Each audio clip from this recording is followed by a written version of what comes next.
I want to spend a brief amount of time talking about translation. Not translation theory in general or all kinds of things about various translations, but about how is translation connected to hermeneutics. The reason translations, biblical translations, are connected to hermeneutics is that every translation of the Bible is an interpretation. Now, at first that might sound a little bit jarring, but it is. Translation is not as simple as sometimes people conceive it. Sometimes people conceive of translating from one language to another as just you have these words, and you look these words up, and you get a definition. Right? And then once you have your definition, then that's your English word. But it's not like that at all. And we'll talk about the issue of words in a little bit, or after a while. But translation is not as simple as one-to-one correspondence because there are not a large number of sort of one-to-one correspondences between words and concepts in two different languages. They overlap, but it's not that often. And with technical words, you might have something different, right? CD-ROM means CD-ROM in English, and then whatever it means in, say, I don't know, Slavic. Right? So that's a technical word. But when it comes to most words that are not technical and not place names, you have to make choices. You have to make decisions. And there's a lot of interpretation that goes into translation. And it's important to remember that when you're reading translations is that you're reading interpretations of the text. Now, does that make them just sort of up for grabs? No, because our translations are worked on not typically by individuals, but by committees of known translators. The fact that translation is interpretation or largely interpretation shouldn't shake you in terms of whether you think your translation is reliable. It shouldn't change your view on that. But we should be aware of the fact that when you're dealing with languages, it is interpretive. It's interpretive on both ends. Every language that's translated was never a static language. It was a language in progress. Right? The Greek of the New Testament, the Greek of the New Testament is different than Greek, say, of a couple centuries before that. And it's different than Greek a couple of centuries after because it's changing all the time. Some things are used and then drop out of use, just like in English. Same thing with Hebrew. And so there's a lot that goes into it. Let's take an example.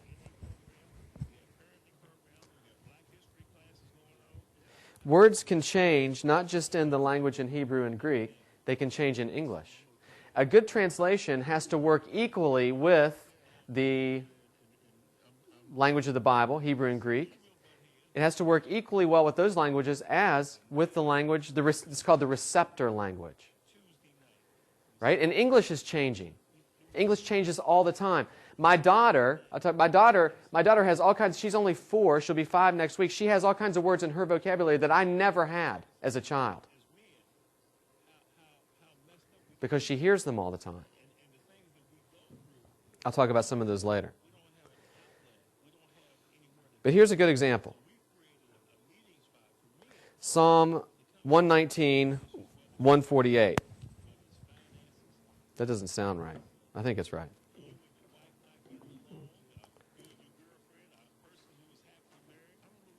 Here's what the KJV says. Mine eyes prevent the night watches. That's English. It's even modern English, by the way.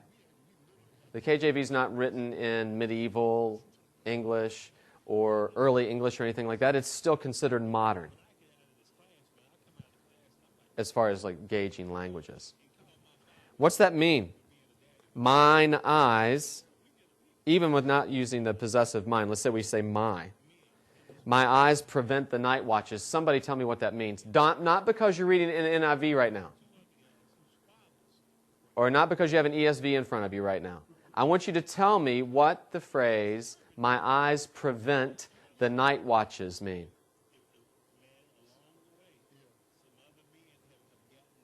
Okay, let's take it step by step. What does the word prevent mean? It means stop. Keep it from happening. Okay? What are night watches?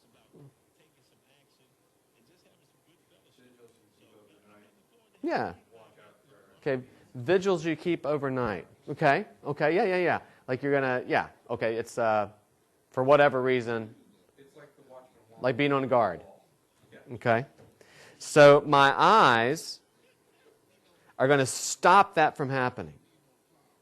I'm going to press my iris up against the night guards until they cease and desist from watching. Now, obviously, that's ridiculous, but we're talking about communication. We're talking about clearly communicating the Word of God in a language that people can understand. Here's the NASB. My eyes anticipate the night watches.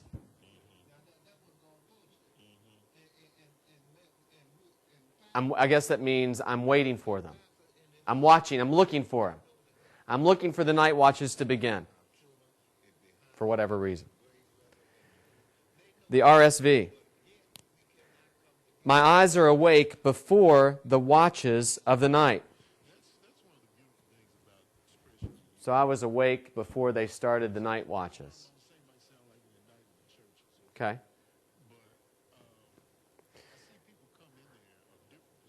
The NRSV is very similar.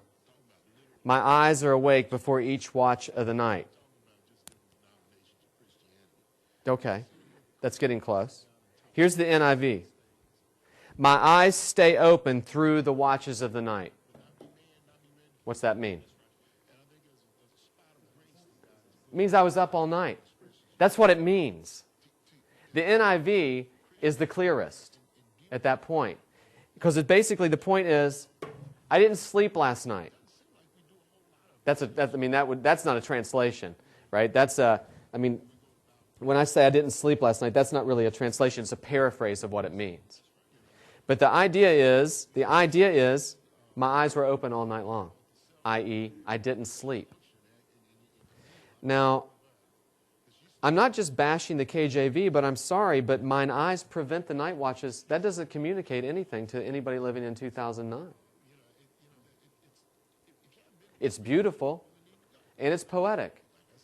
But at that point, and it doesn't do this all the time, and again, the NASB is the same way. Okay, there. I'm equal opportunity offender. The NASB is no clearer, and it's modern. Okay? So, mine eyes anticipate the night watches. I'm sorry, that doesn't communicate. It's maybe a little clear. You can get to it. I couldn't wait for this to happen, but that's not really the point. Why? Because language changes. And the understanding of words changes in a language. Even in English. Even in English. Sometimes it can come down to the interpretation of a tense of a Greek word that makes a difference in translation.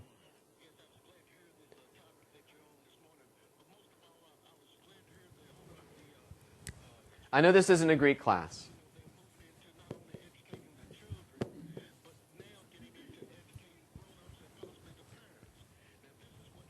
That's an aorist tense word. Don't worry about that. The fact that it's an aorist tense word is not particularly stellar anyway. We talk a lot about the aorist tense, but in fact, the aorist tense is the tense that really you can say the least about in and of itself, though it's the one you hear about the most. Well, this was in the aorist tense, so clearly you're like, well, it's in the aorist tense because that's the default tense in Greek. It's kind of the go-to tense. So that's about as much as we can say. So sometimes when you hear somebody say, now this is in the aorist tense, you think, okay. That's probably all we need to say. Now, the aorist tense, obviously, often refers to past events, right? But not always does it do this. it's not just the past tense. In Jude 1:14, the NASB says this, "Behold, the Lord came with many thousands of His holy ones." The RSV says this, "Behold, the Lord came with His holy myriads." The ESV said this, "Behold, the Lord came with 10,000s of His holy ones." Now, the KJV and the NIV say this. The KJV says, "Behold, the Lord cometh with 10,000s of His saints." And the NIV says, "See, the Lord is coming with thousands upon thousands of His holy ones." The KJV and the NIV get the interpretation right. Because in the context, it's clear that it's something that's going to happen, not something that has happened. But in a very wooden interpretation of this aorist tense, the NASB misses it. The ESV used to, but I've been told they've changed it. When the ESV first came out, it was, "Behold, the Lord came with 10,000s of His holy ones," but they've changed it. And so again, you see, it's not as simple as lining some things up and say, aorist past tense. Prevent, my eyes prevent. They say stop, prevent, this is the same thing, so this is what it means. It's not that simple. We have to be equally aware. So words are an issue. There are also an issue of idioms. Languages are filled with idioms. Name me an idiom in English. Stop on a dime. It's raining cats and dogs. What's an idiom? An idiom is an expression in a language that's peculiar to that language in terms of grammar and in terms of meaning. In other words, all languages have these phrases where words that mean certain things can mean something totally different because it becomes an idiom. It's not the typical usage. 2,000 years from now, if somebody's studying the then dead language English, sorry, I hope that's not offensive, but it's true. It's true. It's raining cats and dogs. See, it breaks the rules of English, but what's it mean? It means there's a downpour. And a translator has to be aware of the fact that there are idioms in every language that they have to deal with. And if we are dead set on sort of translation only means one-to-one, as woodenly as possible, well, we can often miss things like idioms that we have to account for. And again, this is just another way of saying that translation is more than just getting a dictionary out and looking some words up and writing them down. Well, just real quickly,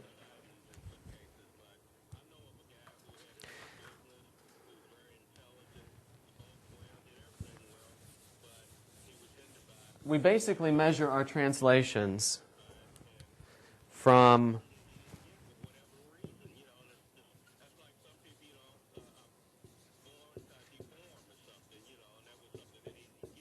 formal equivalence to, let's say free. Now, I didn't put literal. The word literal is one of the most tricky languages in the English language. Sometimes by literal, we'll say this word literally means, and then we might proceed to say something it does not mean. Because as we'll see in the next section of lectures on words, just because a word means something here when it's used doesn't mean it always means that. Words change in their context. To know what a word means, you have to have other words around it. So often when I hear people say, this word means, I think, you mean it could possibly mean this? Or when I hear people say, this word also means, and then they stack up, like they've looked at, they've looked at Vine's word studies or something, and they say, this word also means, and they list all of them. No word means everything it can possibly mean in any context. If it does, it's just pandemonium and confusion. And then what we do is we choose whichever one of those is striking, and then all of a sudden we make it mean that. And we'll say, this literally means, no, it doesn't. It literally means whatever it means in that context. That's how you judge literal meaning, not because of a range of meanings. We'll have more to say about that in a second. So I didn't use literal on this side and free. I did use free, but I didn't use literal on this side for a purpose. Over here, you have things like on the sort of other, on the one end of the spectrum, the New American Standard Bible or New American Standard Version. Very formal. You can hear and feel it's. You ever read the NAS out loud at church? It can be painful. As one prominent Baptist pastor who resides in Washington, D.C. and is well known by many people said, and this is a paraphrase, not literally, I don't think, what he said. He said, the KJV is written in language that people used to speak. The NIV is written pretty much in language that people speak. The NASB is written in a language that nobody has ever spoken. And that is largely true. Now that doesn't mean it's a bad translation and should be thrown out. It doesn't mean it's a bad translation should be thrown out. It's just it's a particular kind of translation. Seeking to do a particular kind of thing. Okay? And that's important to remember. Now, also over here is the King James Version. The King James Version has been amazingly, incredibly influential in the development of the English language. Apart from any text-critical issues that we're not going to discuss in this class, the downside of the KJV is people don't understand it when they read it.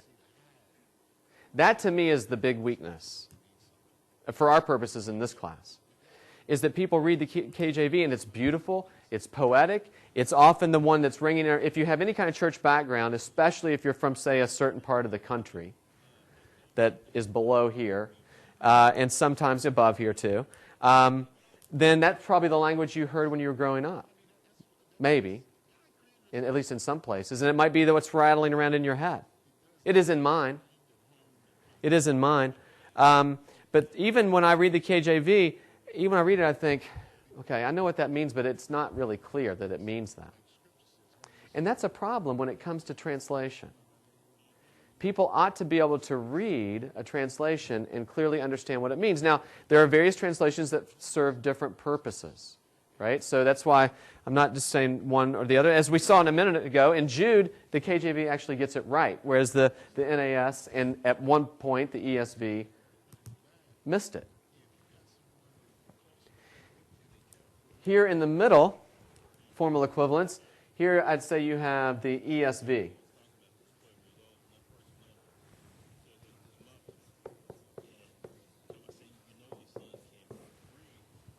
Which seeks to be both current in its phrasing,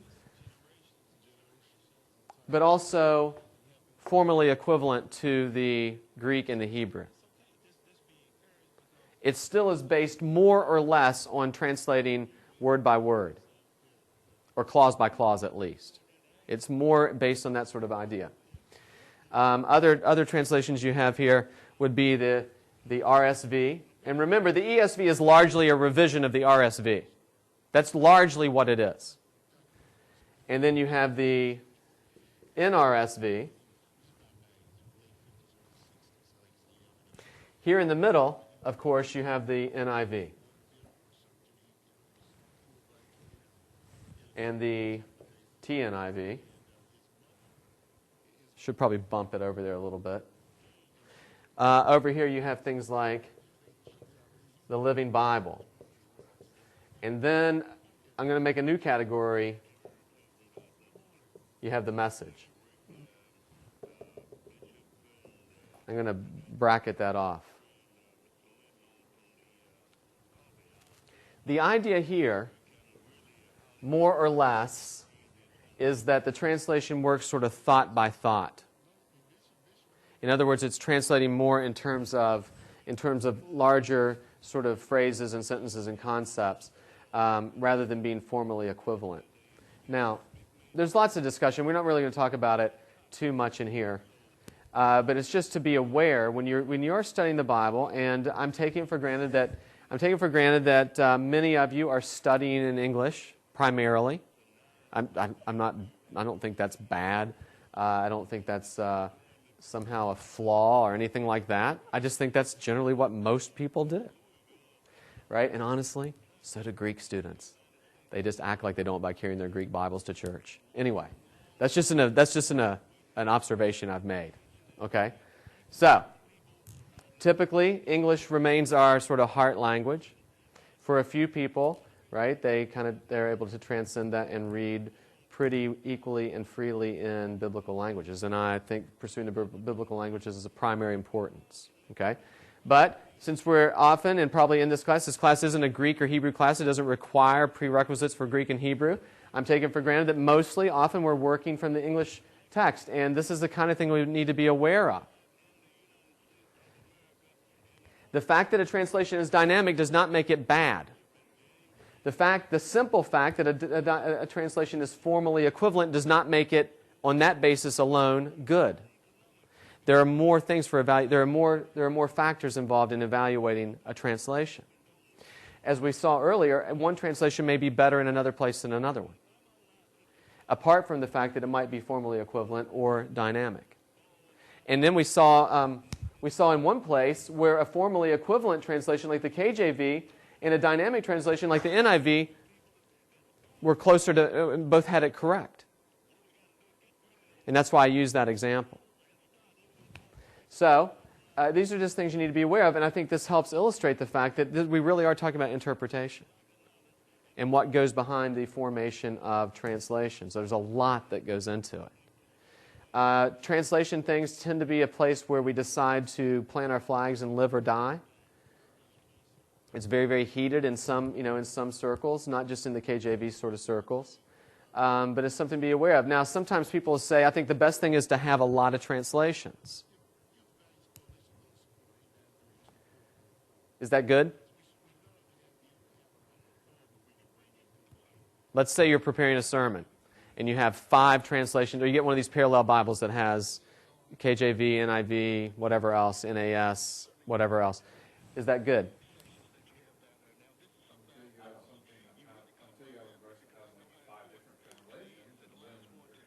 Okay. Okay, the comment was until you get a place where you have lots of differences in a verse.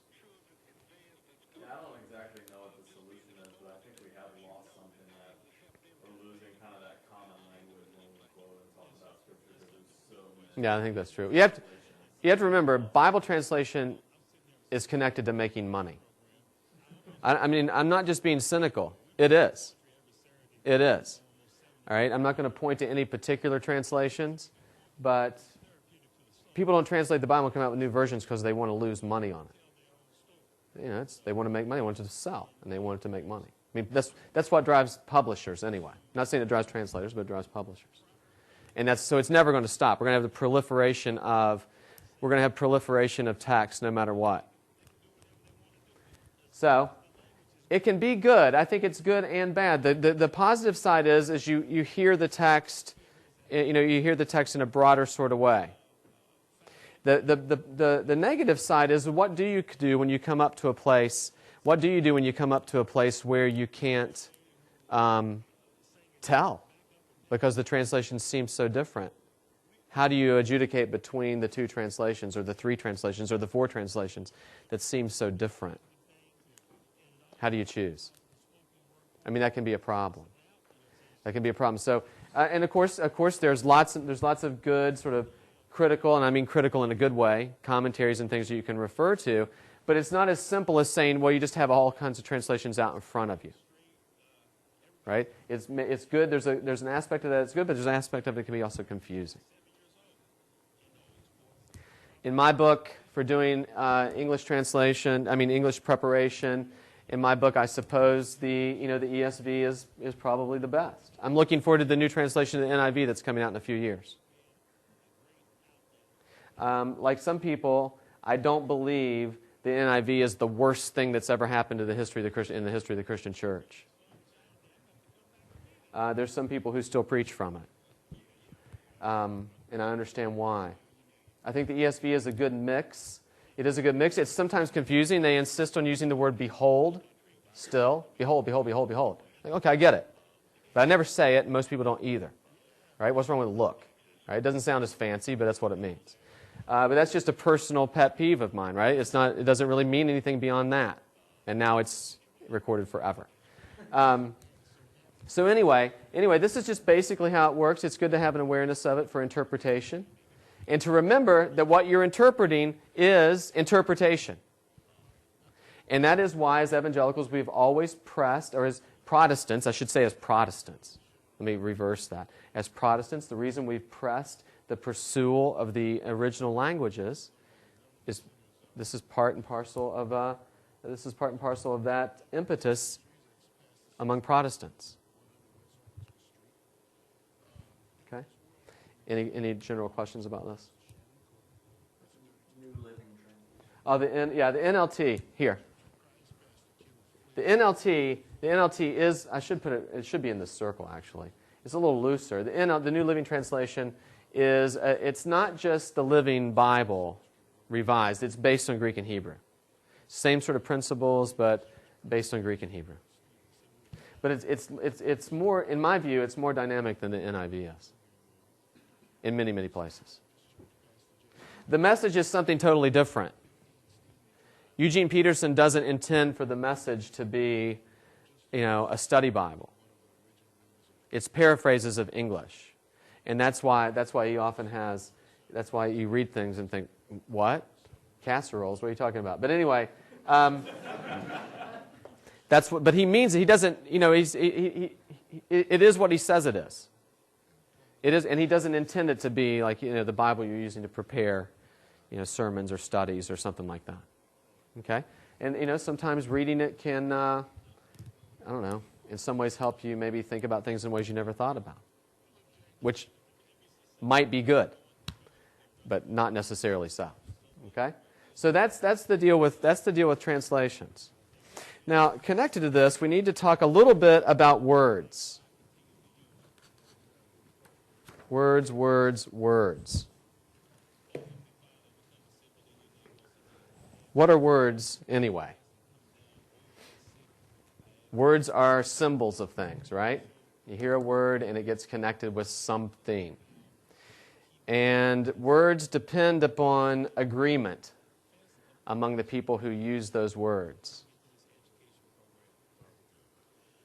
Language speakers, when they want to communicate, have a tacit agreement or an understood agreement about what words mean when they use them. And for the most part, words have a wide range of meaning, or sometimes called a wide semantic range. What that means is, when I talk about a wide range, we have to understand that words are used, the same word is used in different ways at different times. Let me give you some examples. And I'll give you some simple examples, but then I want you to be thinking about how this applies to the kinds of things we often do in biblical interpretation. All right? You ready? Here's the word. Green. What's green mean? Now, come on. Okay, very good. It's a color. Now, is it emerald green, pea green, olive green? There's various kinds of green, but we don't need to be pedantic about it, but it's a color. It's a general name for a color that falls on a certain part of the spectrum, right? What else does it mean? Okay, hold on. New, okay. New, or like a rookie. Okay? Wow, what's that have to do with the color? Sometimes the word green can mean new. Yeah, that's right, it can. Doesn't have anything to do with this, necessarily. It is connected to it. There is a historical connection, but it's difficult for us to understand what that might be. What else? Oh, it can be a name. Okay. Yeah. Let me. I don't know what to do with that one. I'm gonna sideline it. But you're right. It is a name. It can be a name. Okay. Oh, yeah. There you go. Eco-friendly or eco-friendly, and why? Because it's green stuff. What else? Yeah, I mean, it doesn't matter if we typically use it this way in your everyday speech. It can be money.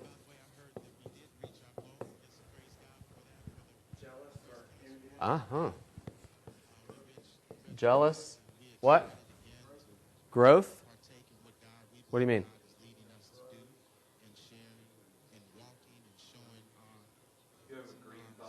Oh, okay. You mean like in gardening, that kind of thing. Okay, yeah. Okay, I didn't even think of it. I've never thought about that one before.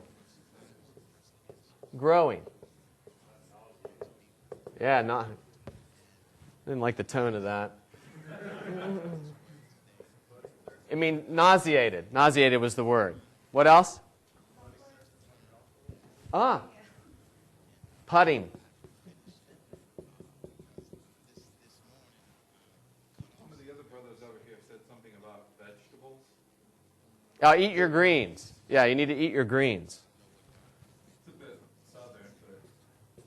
Well, not really. I mean, I don't know if there's a southern lock on saying greens refer to vegetables. I've never heard... No, but I'm saying I've never heard a northerner use that kind of phrase, eating your greens. But... Okay. Yeah, I don't know if I have either. I mean, I'm not from the north or the south, so I don't care. Right?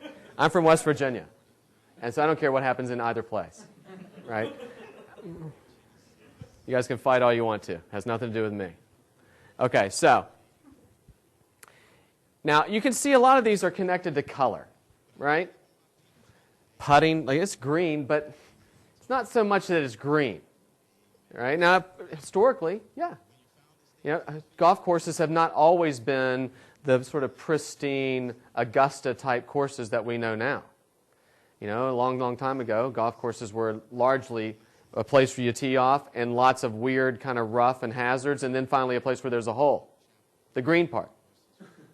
Right? Honestly, I just think that's what happened. I may have just made that up off the top of my head. Okay? But it sounds reasonable. Okay? All right, so the name, I don't know.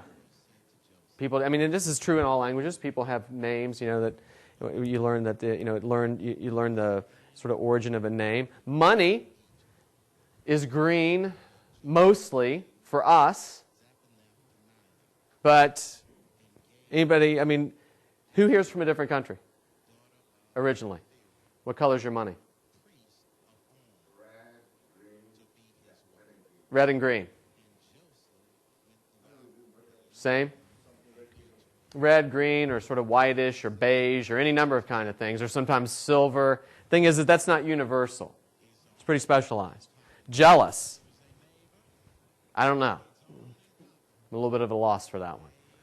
Nauseated, I kind of get it, because if you've seen somebody who's truly nauseated, they have this weird green tint about them. It's a little bit, it's just unnatural, right? And green's a pretty unnatural color. So anyway, this in terms of skin color. Right?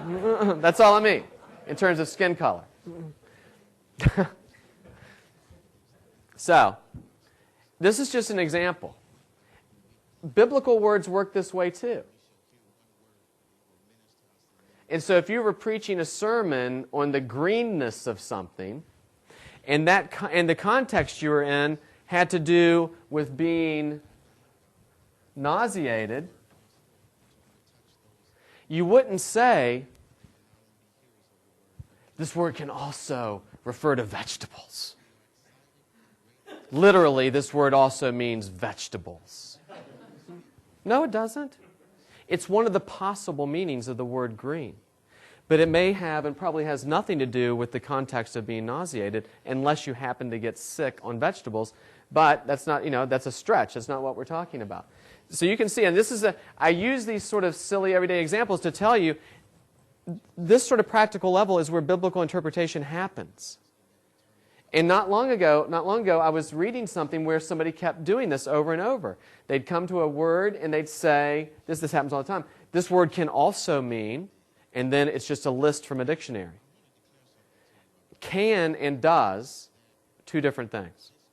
Let's take a more common word that you might find in the Bible, okay, that's also in English. Well, there's zillions of those, all right? But we'll take a more common one.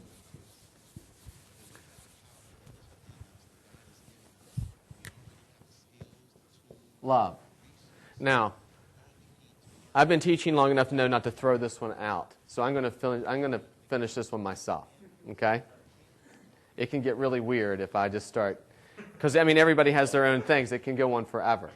So I'm just going to tell you some things that are true in my life about the word love. I love my wife. I do. I love my daughter. I do. I also love pizza. It's true. I'm not lying to you. I do love pizza. I love any number of food. Indian food also, but I won't put those up there. You get the idea. I love my mom. No offense to my sister and brother and everybody else, but you get the point. See, what else do I love? I love summer. I really, really do. Don't like winter. Love summer. I like it when it's 90. That's when I'm happy. Okay? Wife, daughter, pizza, mom, summer. What else does... Okay, that's just me personally. All those are true. Now, without taking this too far, 2,000 years from now, somebody's reading something I wrote. Why they would do that, I don't know. Okay? And they're like, this guy, in English, they loved their wives in a similar way that they loved food. Why? Because food fills you up and satisfies you, just like the way a love for a wife does. That's nonsense. Why? Because when I talk about my love for pizza and my love for my wife, I'm talking about two different things, though the use of the word is legitimate. Same thing happens in the Bible. What else can love mean? It can mean 0 in tennis.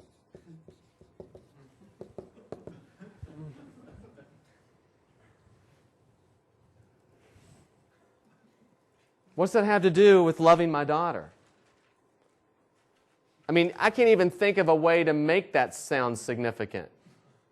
Right? And we could keep going. I think there's other things we could think of, too, that love means. Can't think of anything right now. But you get the point. The point is this sort of practical awareness that we apply to everyday communication needs to be applied also in biblical interpretation. For some reason, and I think I know the reason, often when we come to doing biblical interpretation, we kind of throw out the door typical communication. Now, why do we do that? There's a good reason we do that, and it has to do with an understanding that the Bible is the authoritative Word of God. Okay? And we want to understand it fully. So the motivation is usually good. The practice is often bad. And that practice gets promulgated in certain sort of sets of word study books that sort of lead people down this road of thinking that because a word can mean something in one place, it must and can mean that in every place. It's just not true. It's just not true. Now, this can be pushed too far because obviously words can have dual meanings at once. And this happens in the Bible. A meaning of a word can be dense. It can be denser than just a single, very, very narrow meaning. A word can have a dual meaning. More than one part of its range of meaning could be used in one place. That happens. It happens, like in poetry, for instance, like in Psalms, or any number of places like that. There might be several places we could talk about in the Gospel of John and other places where that happens. But the general rule of thumb we have to remember is when we're dealing with words in the Bible, we're dealing with words that make sense and we know what they mean when they're surrounded by other words. So if I say to you, what's the word love mean? You might say an emotional attachment to something, or a deep emotional attachment to something. And I'll say, I love pizza, but honestly it doesn't keep me up at night dreaming about it. And I don't want to take a pizza out as a companion. Right? It's stupid, right? And so I never think about it in that way. So it must mean more than a deep emotional attachment, right? And in the same way. And so that's all I'm trying to say. You take a common word like this, and what you start to see is words mean things in sentences. All by themselves, they have possibilities of meaning. And again, I can't stress this enough. This is one of the biggest, this is one of the most common. I do it, I have done it, I still occasionally will do it and catch myself doing it, not even occasionally, I still fall into it. This is one of the most common biblical interpretive mistakes that we make. And you all know what I'm talking about. But it's one that can actually be pretty easily avoided. If we just think about the basic way that language works. There's a simple little thing to remember for hermeneutics. And everybody uses this for any number of classes and whatever else.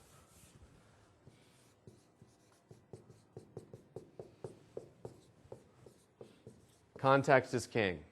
You want to know what a word means? Then obey the context. Now, this is taken for granted. This is taken for granted that a word or a phrase or a clause in a particular book of the Bible may take on a greater meaning and significance when you read it in the context of the whole Bible. I believe that is true. I'm talking about where do we begin? Where do we start? Where you start with the text. You start with the sentence. You start with the clause, right, or the paragraph, and that's where it begins. And that's where you start to begin to understand the words you're dealing with. That they might be tied in, and often are tied into a larger range of meaning, a denser range of meaning, or however you might want to put it, is entirely possible and often true. But that's not where you begin. That's not where you begin. So, I can give you some examples. Take the word hamartia for sin.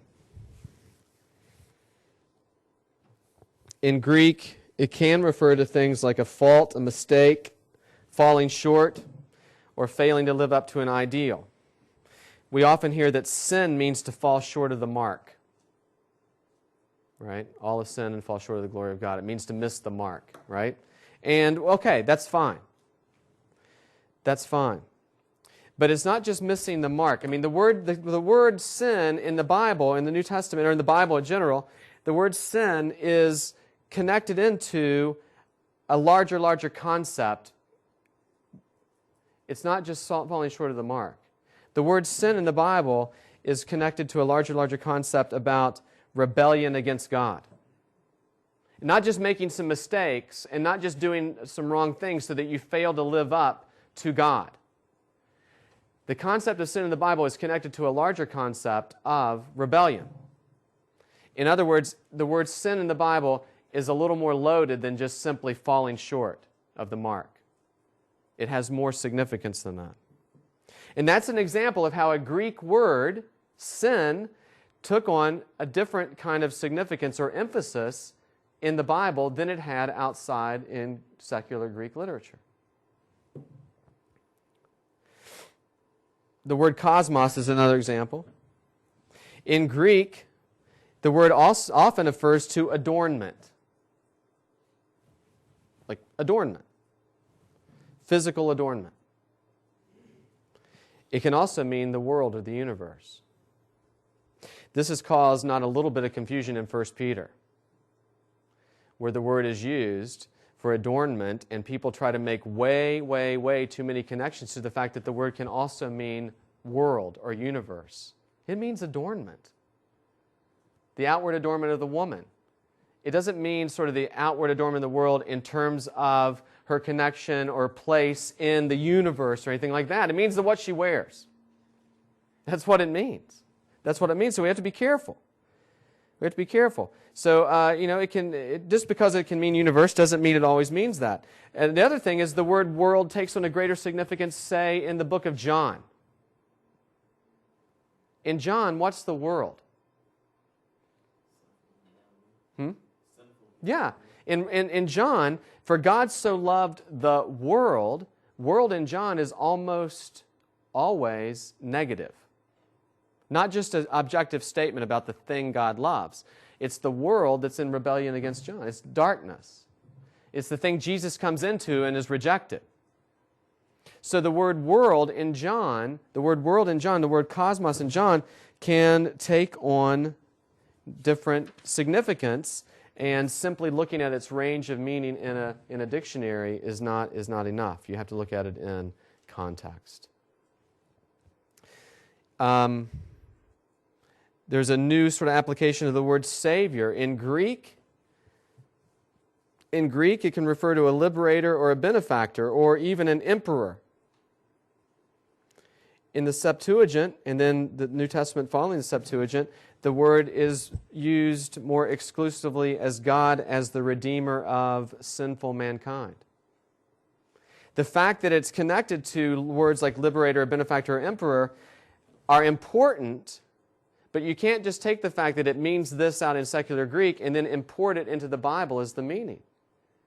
How do you get the meaning of the word Redeemer in the Bible? You have to read all the uses of it in the Bible and how it's used in the Bible. Because words get transformed when they get recontextualized.